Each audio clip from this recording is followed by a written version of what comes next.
Welcome back. Titled The Art of Persuasion is a book written and produced by Dr. Audrin Mathe, and it focuses on the making of Namibia's constitution.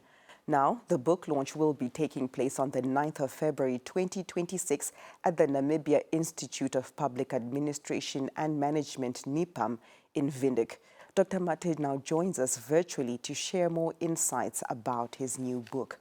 Good morning, Doctor, and welcome to Good Morning Namibia. Good morning, Kuda. Thank you for having me. Thank you so much. Now, this book navigates around Namibia's constitution. Why did you see the significance to write this book, and what impact do you hope readers will take away from it? Thank you so much again. I wrote this book because while we all celebrate the miracle of the Constitution, I felt it was crucial to understand how that miracle was achieved. It wasn't magic. It was masterclass in negotiation, compromise, and art of persuasion, hence the title of the book. The impact I hope for the reader is that we will see our Constitution not just a legal document, but as a testament to the power of courage to compromise. It's a story that proves former enemies can become partners in nation building, and hope it invites all of us to engage in thoughtful civic discourse. That's the reason why I wrote the book. Indeed, it's all about national building, as you rightfully said. Now, we are observing Constitution Day on Monday. What are some of your reflections on this day?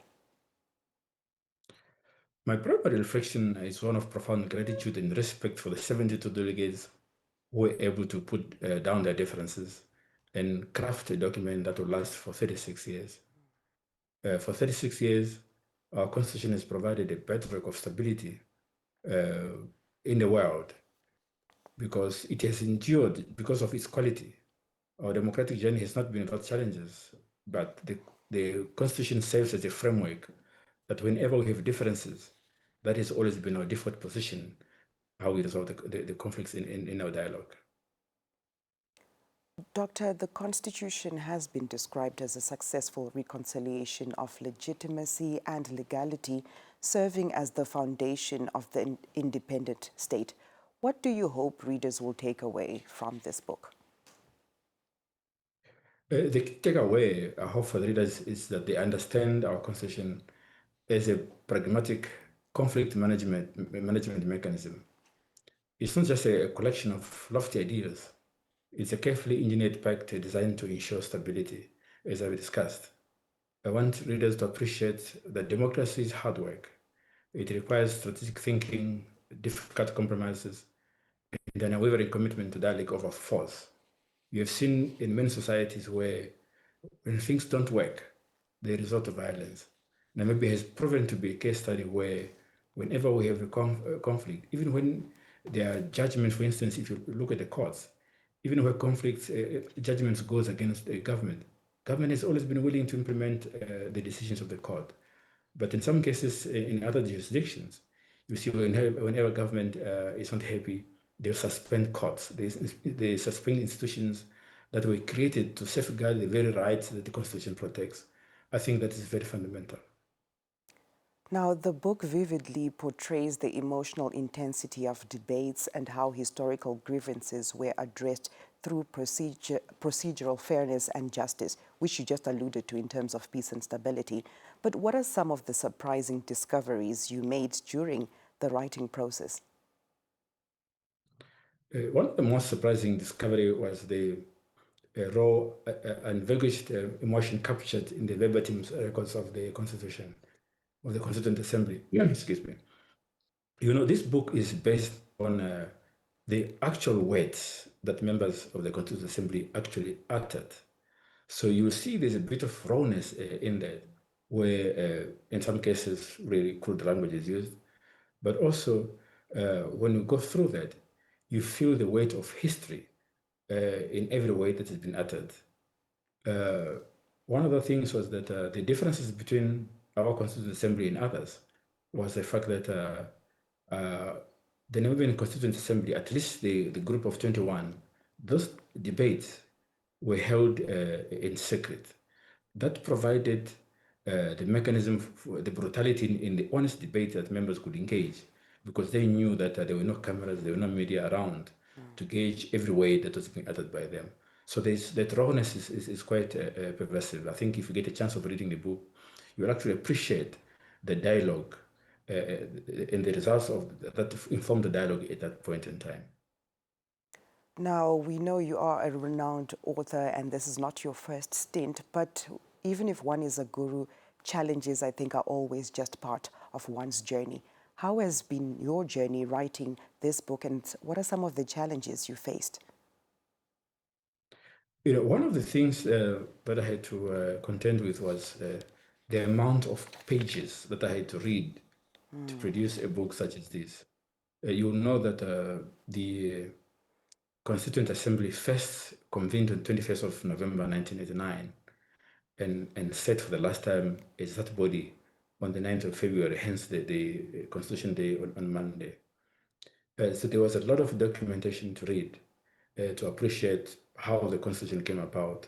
So it took a bit of time. I must mention at this point in time that, as a matter of fact, my PhD thesis it inspired this book to the extent that I rewrote my thesis to come up with a book, but to create a dialogue out of what was discussed in the Constituent Assembly. So I think that was one.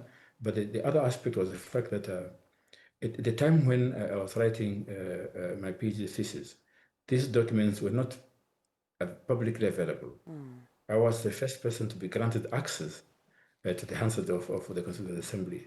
So that itself was enormous work to do. So I have to find some of the documentations were not available in the National Assembly. They were kept with individual members of the Constituent Assembly. For instance, the late President Hage Geingob was the chairperson, had a number of books. The late Kosi Pretorius also had some of the books that I used to produce my thesis, hence resulting in the book that we're launching on Monday. The irony, right, is that to write, you have to have been well read. Now, you spoke a little bit about your PhD thesis. I'm sure it's well in the rearview mirror now, but can you just walk us through that journey? Do you remember how difficult it was? It was very difficult. PhD should not be easy. I think that's part of the journey. I'm talking about 2007 now. It took almost 2 years to do research. And I think it was one of those things where you have to make some sacrifices. You choose to produce knowledge, or you choose to go and have a beer somewhere else when you should be doing the writing. So I think I made a lot of sacrifices in terms of time, because there was a commitment from my end to ensure that our stories are told from our vantage. And this has been a journey. You recall that last year also I produced another book, really to try to retell our stories through our eyes. The weaknesses in Africa has been that we've let other people tell our stories to ourselves. And in many cases, those stories, they were seen through the prism of those that have come to visit us, as opposed to us actually telling our stories in a manner that we believe represents the circumstance of the time. Now, Doctor, in which way will this book aim to empower and inspire a new generation of leaders who believe in ethical governance, inclusivity, and the power of the law to shape a better society? The book aims to show that true leadership lies in the art of persuasion, not just the exercise of power itself. The book is a practical case study in ethical governance. It demonstrates that law is not just a set of abstract rules, but a powerful, tangible tool for shaping a better, more inclusive society. For young leaders, it's a blueprint that shows that even the most divided societies can find common ground through principled negotiation and a shared vision. Doctor, how can lawmakers and civil servants demonstrate meaningful change at grassroots level through our country's vision and integrity? For lawmakers, it means remembering the spirit of the Constitution in their debates, not just using the letter of the law for political point scoring. For civil servants, it means upholding the principles of procedural fairness and justice in every single interaction with the citizen. The Constitution doesn't just live in Parliament. It lives in the quality of our public service, in the fairness of our courts, and in the respect of how we show to each other as citizens. That's how we should translate its vision into meaningful change at grassroots level. Now, moving on to the book launch itself, can you tell us a little bit more about that? What is the starting time? How much is the book? And can one purchase the book and where? The event is built for Monday at 8:30 at NIPAM. We have as the guest of honor President Mbuma, fourth President of the Republic of Namibia, who will be delivering a keynote address at the launch. We also have a guest of honor President Masisi, fifth President of the Republic of Botswana, who has been a great friend of Namibia. He will participate in a dialogue during the launch. And students, academic leaders, and every citizen are invited to attend. The book will be on sale at the venue for $390 Namibian. And obviously, it will be made available in bookshops across the country after the launch on Monday. Quite a high-profile delegation, if I can put it that way, on that program. Now, any parting words before we let you go, Doctor? Just to make the point that we are lucky to live in an era where many of us were around when the Constitution was being drafted. It has been sacrifices from all our founding fathers and mothers to demonstrate their commitment to a new nation, which was ushered in on the 21st of March. It's a demonstration of faith in ourselves that we, among the Committee of Nations, that have been able to draft their own constitutions without any undue influence from others. The faults, the strengths, the weaknesses that are inherent in the constitution, all of those are ours. At any given moment, we can always revisit those and create a dialogue whether what it means when the constitution has come of age. Do we use it at will to resolve political differences, or do we use it at will to create a better society for our people? Doctor, thank you so much for your time.